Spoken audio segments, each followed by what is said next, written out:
Desde sempre somos fadados a escolhas. E dentro de casa sempre rola aquele ciúminho do irmão, da irmã, não é? E aí? Aí começa o famoso diálogo que o pai e a mãe têm sobre o filho favorito. Mas será que isso existe mesmo? E por conta disso, está aqui comigo hoje no Roda de Conversa a jornalista Adriana Mara e a jornalista Poliana Reis. E para fazer uma opinião, trazer uma opinião profissional sobre o tema, temos aqui o nosso psicoterapeuta Diego Fonseca. Bom dia, meninas, sejam muito bem-vindas. Bom dia, Cleide, tudo bem? Ó, falando juntas.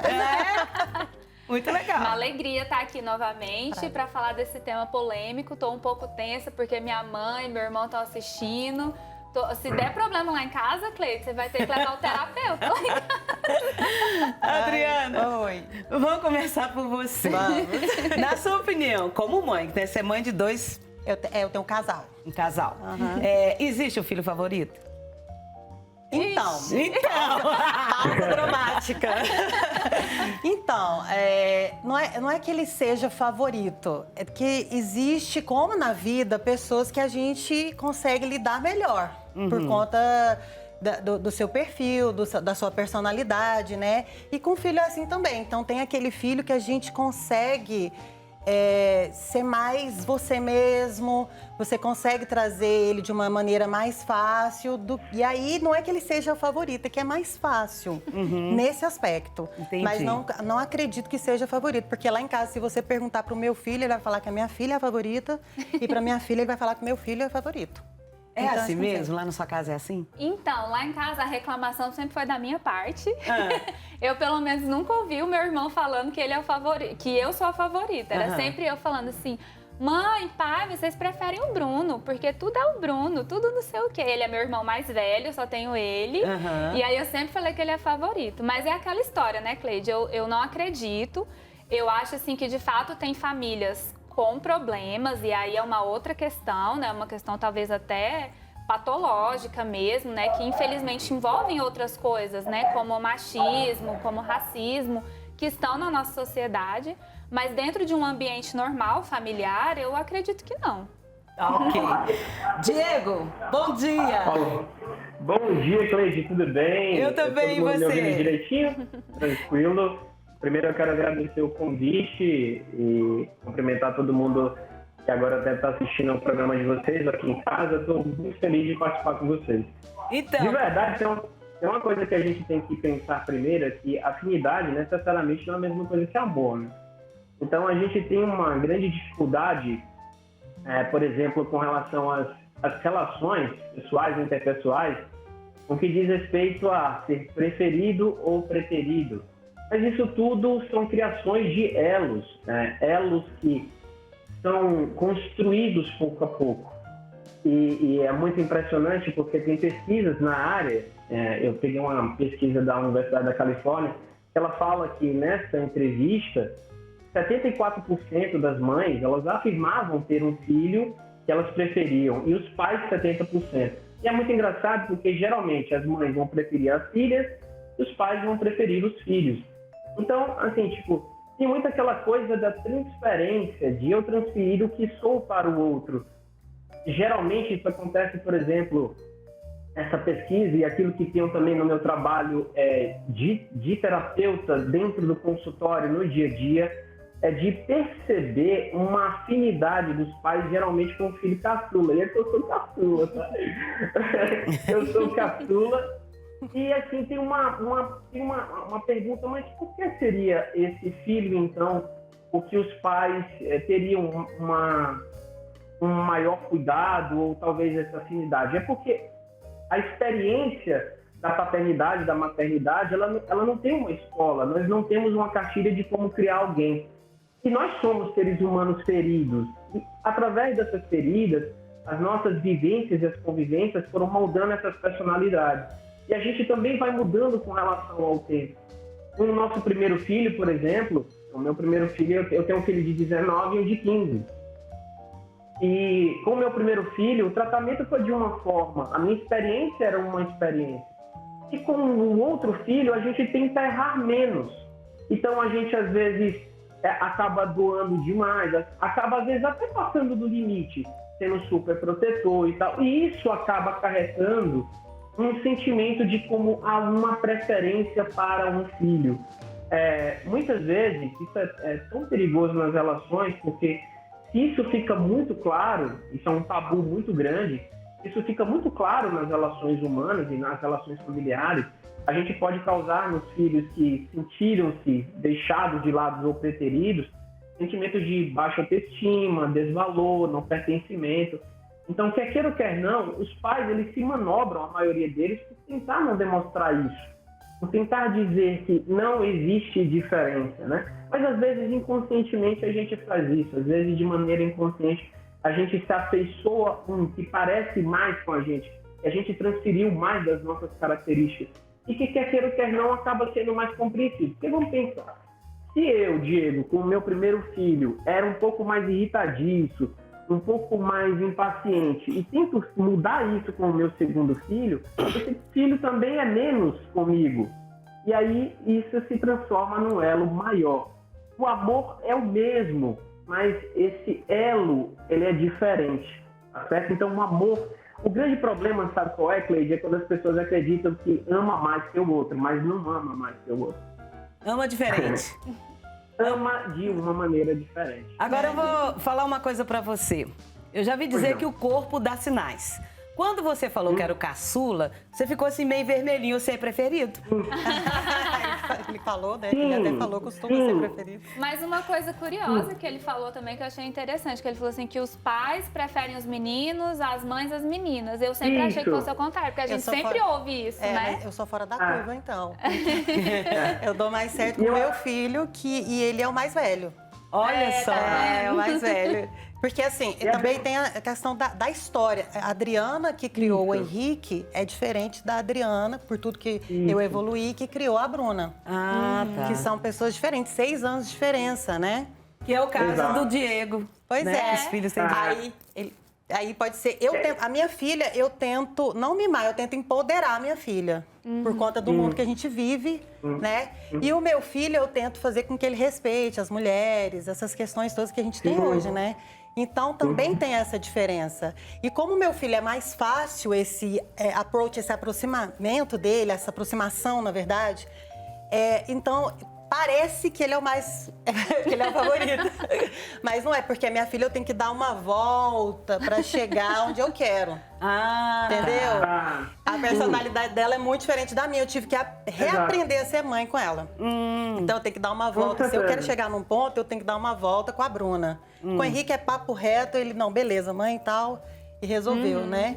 Com a Bruna tem aquela coisa de ter que... Um exercício. Então, às vezes, parece que ele é favorito, entendeu? Eu acho que a minha mãe sente isso também, porque eu sempre fui mais dramática. O meu irmão, ele é muito suave na nave, assim, sabe? Muito tranquilo. Não tem como ele não ser o favorito, Cleide. Ele é meu favorito. Ele é o favorito seu. Porque assim, eu sou muito dramática, sempre fui muito dramática, não sei o que. A minha mãe fala que eu bato muito de frente com ela.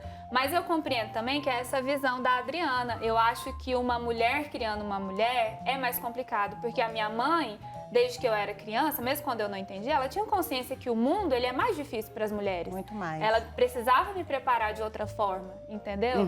Então, mesmo que ela reclama que eu bato de frente com ela, ela também acha bom eu ter essa personalidade, Com entendeu? certeza. E naquela época, eu não sei quantos anos você tem, mas talvez naquela época que sua mãe te educou, ela não tinha os instrumentos que a gente tem hoje. Exatamente. A minha mãe foi muito dura comigo também, porque hoje eu sei que é porque ela queria me preparar para o mundo. Mas aquela dureza e tal... Hoje a gente tem outros instrumentos. Então, hoje você consegue preparar uma mulher para o mundo, que é muito mais difícil para as mulheres, mas de uma outra maneira, com amor, com delicadeza, sabe? Que é diferente do que a minha mãe, por exemplo, fez comigo, que talvez tenha sido com você também. Ô, Diego, o filho que é mais... Aqui em Goiás a gente fala custoso. O custoso é difícil, o encrenqueiro, que dá trabalho, o que bate de frente, sabe? Esse, a mãe parece que prefere, mas ele tem mais atenção com esse filho que dá mais problema e deixa parecer que é preferido? Assim, as minhas até falaram uma coisa bem legal que a gente nunca sabe, né? Porque assim, elas falaram assim, tipo, meu irmão acha que eu sou a preferida e ele acha que eu sou preferida, né? Fica aquela coisa de um jogar pro outro. Eu sempre penso, as meninas falaram uma coisa bem legal sobre uma construção que existe, o Freud falava muito disso, sobre espelho. Quando nós vemos no outro conteúdos que não são muito bem resolvidos dentro de nós, os conflitos acontecem, né? Então, muitas vezes, as mães passam para as filhas muito do que elas são. E assim, os filhos para os pais para os filhos, né? E acontece que, até acredito que, de certa forma, tem muitas coisas que possam acontecer que façam, não é só um motivo, que faça alguém se afeiçoar ou se aproximar do outro.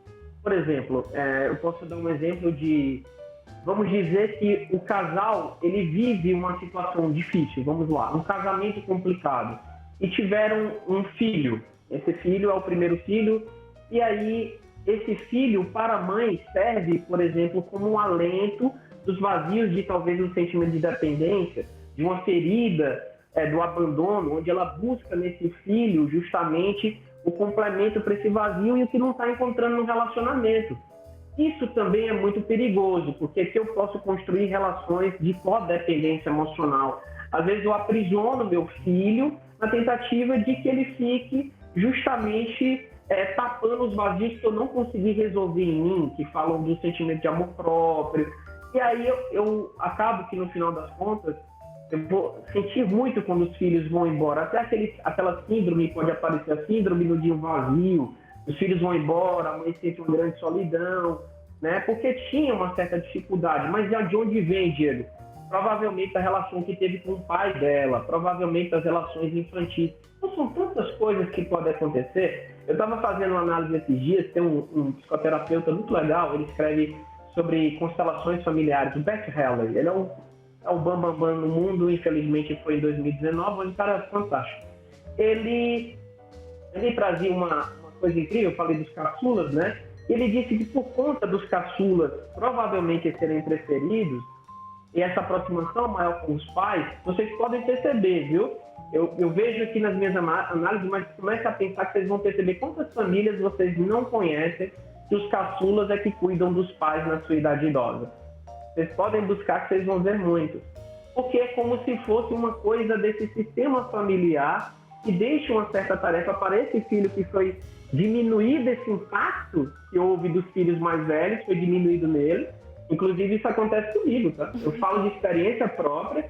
Os meus irmãos moram fora, eu sou o único que mora na mesma cidade que a minha mãe, que mora próximo dela, que assiste ela, né? Os outros já foram, e que está próximo, que de certa forma é o mais próximo, e que de vez em quando, porque de vez em quando ela realmente diz, assim, você é quem me compreende, você e assim, tipo, eu posso perceber que dentro da vivência com ela, eu acabei sendo mais compreensivo às dores, os outros também sofreram outras coisas, foram outras épocas, né? Vocês até falaram de maneira muito assertiva, as pessoas vão mudando, os tempos vão passando e outras coisas vão acontecendo. Eu era um Diego ontem, hoje já não sou mais o mesmo, então isso também é muito assim. O que é certo de verdade é que essas coisas, elas não fiquem tão... Elas podem acontecer e os pais têm que abandonar o lugar de culpa, Cleide. Porque a culpa é algo que os pais carregam muito fortemente por, em algum momento, sentirem uma certa, não somente necessidade de cuidar de um melhor naquele momento, o medo de provocar esse ciúme, essa situação toda, ou traumatizar, ou causar uma dor no outro. Um medo muito grande, um sentimento de culpa de, por exemplo, ser mais afim de ser mais próximo de um filho. É verdade. Poliana, você está falando aí que a sua mãe tinha como com seu irmão o preferido. O que é que você também já disse que ele é o seu preferido também. Mas o que você acha assim que a sua mãe pegou? O que foi assim o pulo do gato que ela falou: "Nossa, esse menino aqui tem uma coisa diferente"? Eu não sei, eu acho que é porque é a questão da tranquilidade mesmo, sabe? O meu irmão ele tem mais jeito de falar com ela, com meu pai. Eu já saio falando tudo, assim. O meu irmão ele leva mais a malemolência, ele consegue rodear mais. Tanto é que ele consegue, às vezes, convencer minha mãe de uma coisa que eu não consigo, entendeu? Mas isso também é bom, porque aí a gente trabalhava em conjunto, né? Na infância, na adolescência. Porque é isso, gente. Eu acho que faz parte. Assim, se você tem uma preferência, não fica com ciúme do seu irmão. Você se una a ele, entendeu? Lá em casa. Lá em casa, porque agora eu vou falar como filha, né? São 3 homens e eu, né? De mulheres. Pode ser que o povo ache, é a preferida. Não era também, da minha mãe. Do meu pai, você era sim. caçula? Você é a caçula? Eu não sou nada. Porque até o mais velho caçula, eu tô ali, ó. Como é que eu sou? Diz que o filho do meio é o pior. Ele Não, já não sou pode do ser o meio, próximo. são 4. Aí você tá ali, né? Eu não sou nada. Você tá no limbo. Aí quando a gente queria alguma coisa, a gente ia lá no caçula. Dene, vai lá pedir pro meu pai. Sim, minha eu mãe. já fiz muito E isso. aí a gente conseguia, porque o caçula, né, o Dene ia lá e pedia com aquela coisinha dele, né, não sei o quê, e conseguia. Então tem isso mesmo, a gente tem que se unir. Tem que se unir, gente. Porque aí 4 são mais que 2. É verdade. E aí a gente ganhava lá. Adriana, se o Diego falou sobre a gente ter uma, como é que se diz? Uma cartilha para poder ensinar os filhos. Não existe isso. Não. Se tivesse, agora eu vou dar a minha opinião, se tivesse eu jogava fora. Sabe por quê? Porque tem intuição, não é, Diego? Eu também jogaria fora. É verdade, isso tudo é muito experiencial. A vida é uma experiência, ela está acontecendo agora, por exemplo. A cada segundo tudo é muito valoroso. Essas experiências, elas nos engrandecem. Na verdade, nós temos que sentir. Nós precisamos sentir um pouco da tristeza, do abandono, da rejeição, do medo, da angústia. É isso que, de certa forma, nos faz nos sentir vivos. Não é que isso precisa ser traumático e excessivo, sabe? Mas faz parte do dia a dia. Faz parte do dia a dia, faz parte de que em algum momento a gente seja querido ou não, seja amado ou não, seja rejeitado, abandonado. Enquanto a gente se degladeia com essas emoções e sentimentos, a gente vai para um lugar difícil da vida, de um sentimento de injustiça, de traição.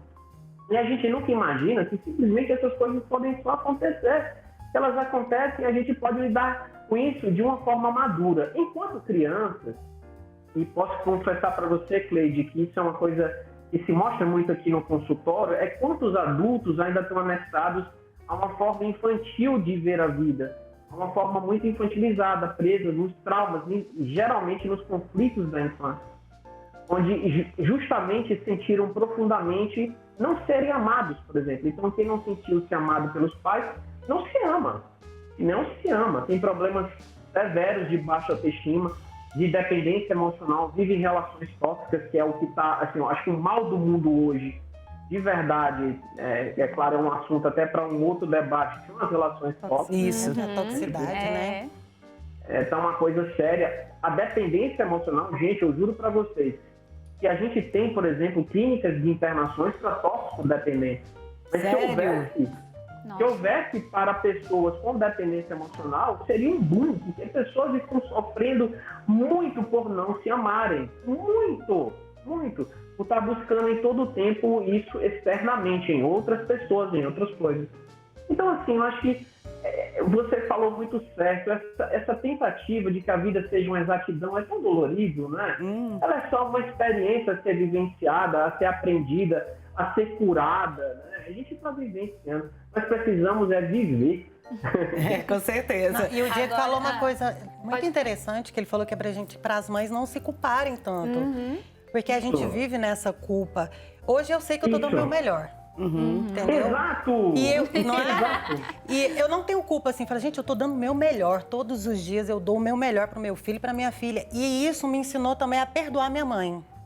Isso eu Entendeu? acho muito importante também. Porque ela deu o melhor dela, Sim. gente. Ela Hoje deu o que ela eu conseguiu, olho sabe? com outros olhos isso. Igual, tipo, na adolescência, onde tudo é muito dramático, onde tudo, nossa, né? A gente Era uma culpa, coisa. né? A gente culpa o pai, a mãe é mãe. culpado de tudo na nossa vida, né? Quando a gente é adolescente.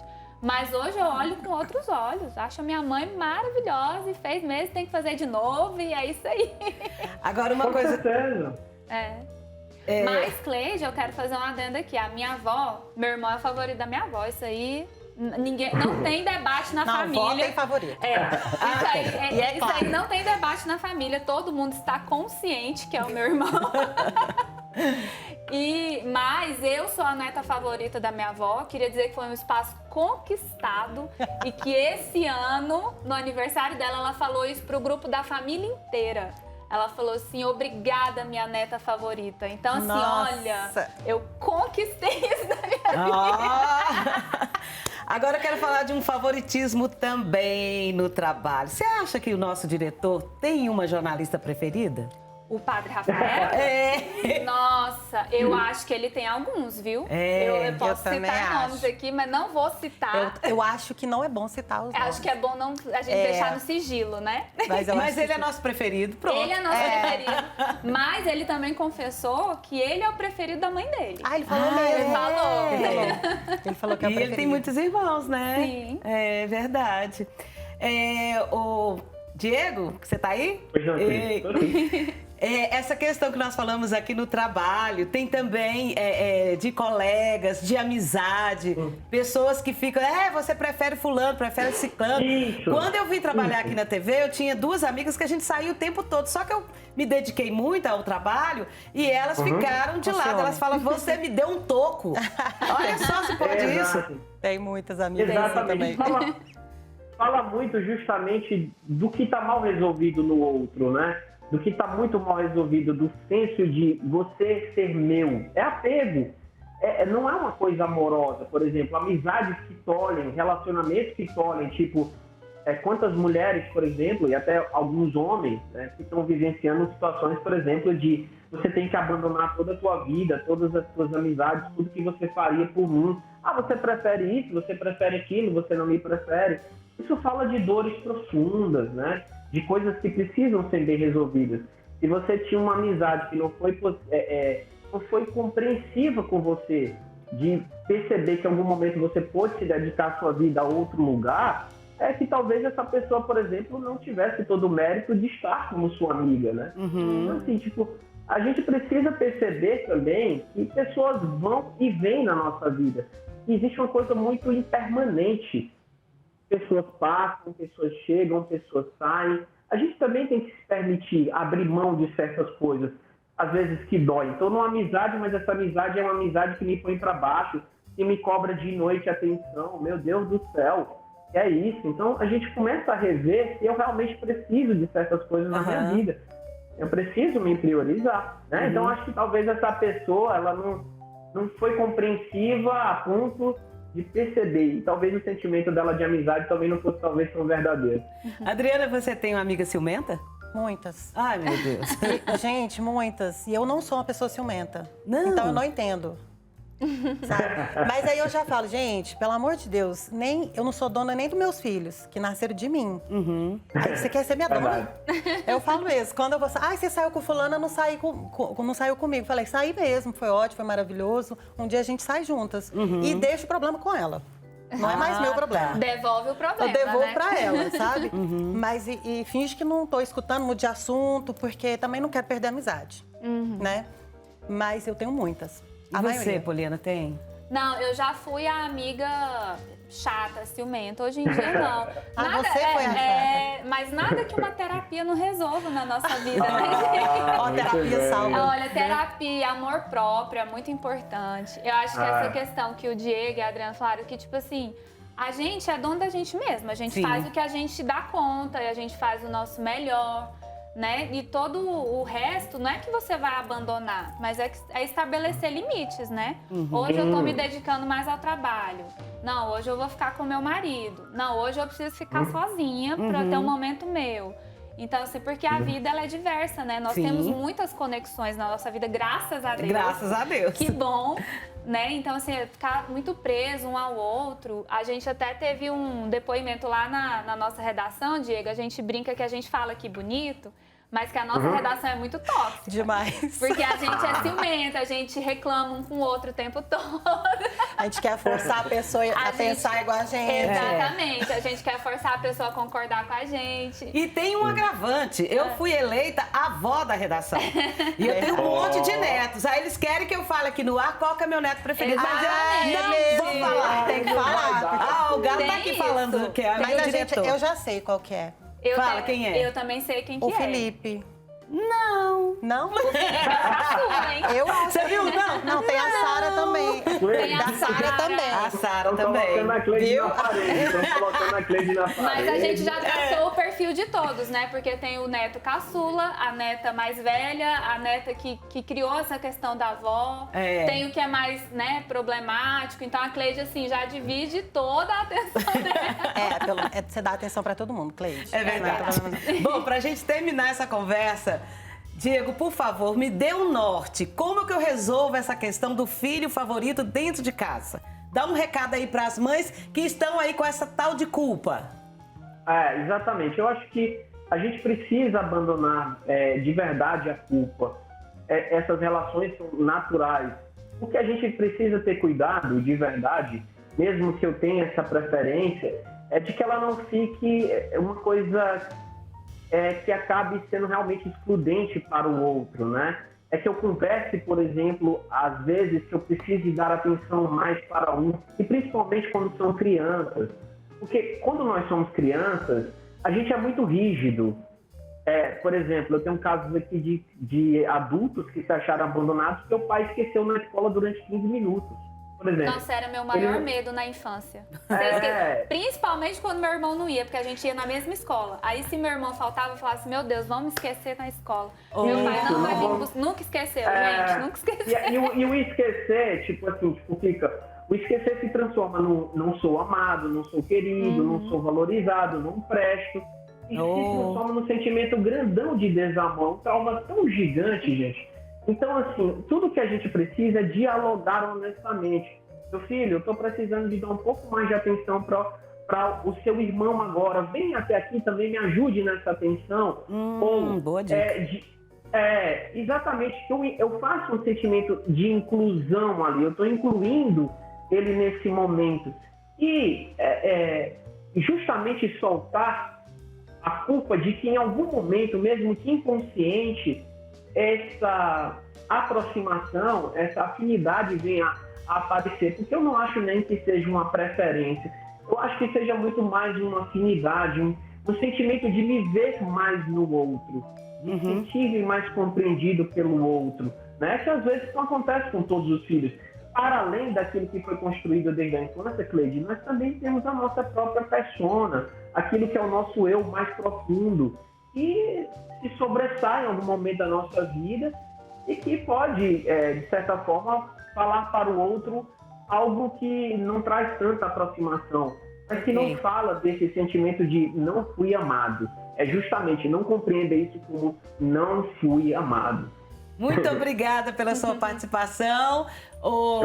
Menino favorito, você volta aqui mais vezes para falar conosco, viu? Opa, agradeço, volto sim. Sempre que quiserem, estou à disposição.